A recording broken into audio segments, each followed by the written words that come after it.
Assalamualaikum warahmatullahi wabarakatuh.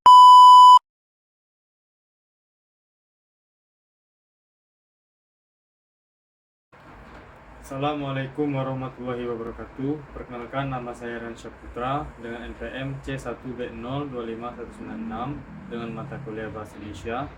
Hari ini saya akan mempresentasikan hasil kerja saya dengan judul Alih Kode dalam Percakapan Sehari-hari Pemuda Penutur Bahasa Rejang, sebuah studi kasus. Dengan dosen pengampu Ibu Catur Wulandari MPD. Jadi, mengapa saya memilih alih kode penggunaan bahasa Rejang? Dikarenakan saya mempunyai teman yang merupakan orang asli kelahiran Kepahyang yang sehari-harinya menggunakan bahasa Rejang.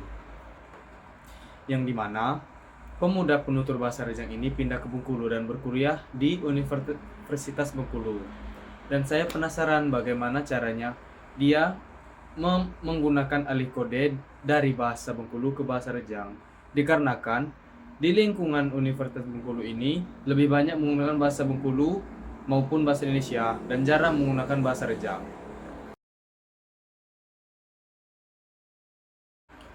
Jadi sekarang kita beralih ke pembahasan. Dari mana saya mendapatkan informasi tentang alih kode ini? Saya mendapatkan di buku Sosiolinguistik. Dan alih kode itu merupakan pergantian bahasa yang dipengaruhi oleh perubahan situasi, konteks, partisipan dalam interaksi. Menurut Apple, alih kode muncul karena sebagai respon terhadap perubahan situasi sehingga dapat dipahami sebagai praktik yang memiliki fungsi sosial. Dengan kata lain, pilihan bahasa bukan sekedar aspek linguistik tetapi juga strategi komunikasi untuk menyesuaikan diri dengan lawan bicara, norma sosial, atau kebutuhan interaksional. Secara umum, alih kode dapat dipicu oleh berbagai faktor. Yang pertama, lawan tutur. Setelah itu, penutur. Yang ketiga, ada karena perubahan situasi. Dan yang terakhir, karena pergantian topik pembicaraan. Dengan demikian, alih kode merupakan respon adaptif yang mencerminkan sensitivitas penutur terhadap dinamika sosial dalam percakapan. Menurut Poplek, alih kode itu terbagi menjadi 3 jenis. Yang pertama adalah intrasentential. Intrasentential merupakan pergantian bahasa antar kalimat ketika seorang penutur mengubah bahasa dalam satu kalimat, menggabungkan unsur-unsur keduanya. Dan yang kedua adalah alih kode antar kalimat, yaitu intersentential. Peralihan antar kalimat terjadi ketika seorang penutur mengubah bahasa di antara kalimat. Dan yang terakhir, text switching, pergantian kata atau frasa dari satu bahasa ke dalam kalimat yang utamanya berbahasa lain.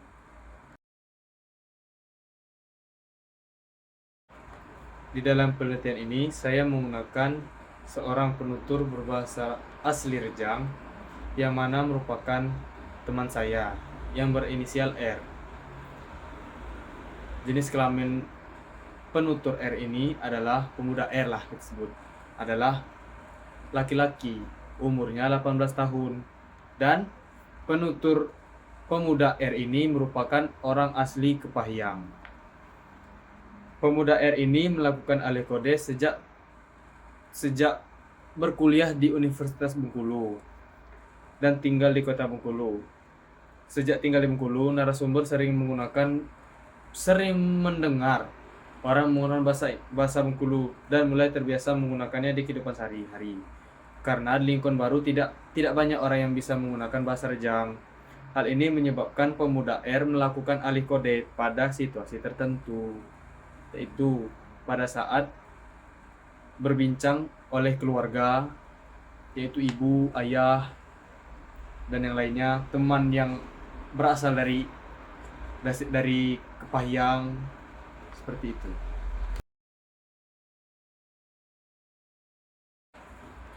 Saya mendapatkan bahan penelitian ini saat saya sedang berkunjung ke kos pemuda R, yang dimana pada saat itu pemuda R ini sedang berbincang dengan teman sebayanya, yaitu pemuda A, Dan pada saat itu pemuda R ditelepon oleh orang tuanya, yang dimana pada saat itu pemuda R langsung menggunakan alih kode dari bahasa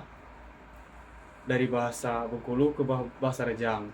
Dan benar menurut KR bahwa orang menggunakan alih kode itu pada saat datangnya atau hadirnya orang ketiga.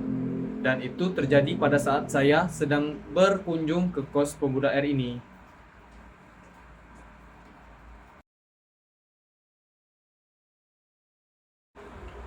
Berdasarkan analisis saya, narasumber melakukan alih kode karena adanya perubahan lawan tutur, kebutuhan menyesuaikan bahasa dengan konteks sosial, serta efisiensi komunikasi. Penggunaannya menunjukkan bahwa bahasa Rejang masih digunakan dalam ranah keluarga, sedangkan bahasa Indonesia dan bahasa Bengkulu lebih dominan dalam interaksi dengan teman sebaya di Bengkulu.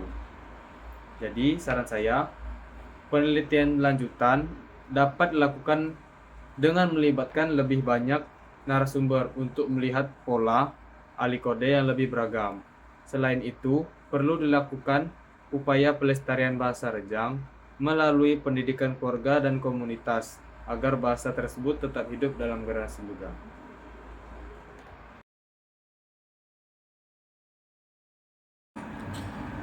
Sekian video presentasi dari saya, Ryan Syahputra. Bila saya ada salah kata, mohon dimaafkan.